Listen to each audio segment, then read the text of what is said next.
विशाल और मंजू की शादी हो चुकी थी और वह ससुराल में अपने नए घर में पहली बार कदम रख रही थी। कमरे में हर चीज उसकी पसंद के अनुसार थी, जिसे देखकर वह हैरान थी कि किसी ने इतनी बारीकी से उसकी पसंद को कैसे जाना। तभी उसकी ननद मुस्कुराकर बोली, भाभी आप यहाँ बैठिए, मैं भैया को बुलाकर लाती हूँ। कुछ ही देर में विशाल कमरे में आया। उसकी मुस्कान सुकून देने वाली थी। वह सहजता से बोला, आराम से रहिए, कोई जल्दबाजी नहीं है। मैं जानता हूँ कि आप अभी मुझे पूरी तरह से स्वीकार नहीं कर पाई हैं, लेकिन मैं आपको समय दूंगा। जब भी आप सहज महसूस करेंगी तभी हम इस रिश्ते को आगे बढ़ाएंगे।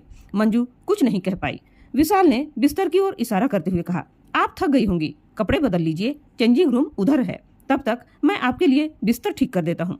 जब मंजू कपड़े बदलकर आई तो देखा कि विशाल उसके लिए आरामदायक बिस्तर तैयार कर चुका था और खुद दीवान पर सोने जा रहा था। उसने मुस्कुराकर कहा, आराम से सो जाइए, अगर आपको किसी भी चीज की जरूरत हो तो मुझे बेझिझक बुला लीजिएगा।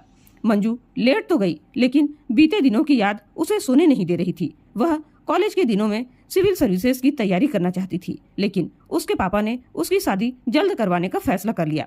लाख समझाने के बाद भी उन्होंने उसकी नहीं सुनी और उसे विशाल से मिलने के लिए कहा। वह अनमने मन से मिली थी, लेकिन विशाल की सादगी और सोच ने उसे चुप करा दिया और वह शादी के लिए राजी हो गई। अगली सुबह दरवाजे पर दस्तक हुई। ननद ने उसे नीचे बुलाया। मंजू तैयार होकर नीचे आई तो उसकी सास ने कहा, बहू इस घर में देर तक सोने की आदत नहीं चलेगी। मंजू चुप रही, लेकिन विशाल मुस्कुराकर बोला, माँ मंजू को इस घर में ढलने दीजिए, वह धीरे धीरे सब सीख जाएगी। उसकी यह बात मंजू के दिल को छू गई। कुछ देर बाद विशाल ने कहा, तैयार हो जाइए, हमें कहीं जाना है। मंजू ने बिना सवाल किए उसका साथ दिया। जब वे गाड़ी से उतरे तो उसकी आंखें नम हो गई। वे IAS कोचिंग सेंटर के बाहर खड़े थे।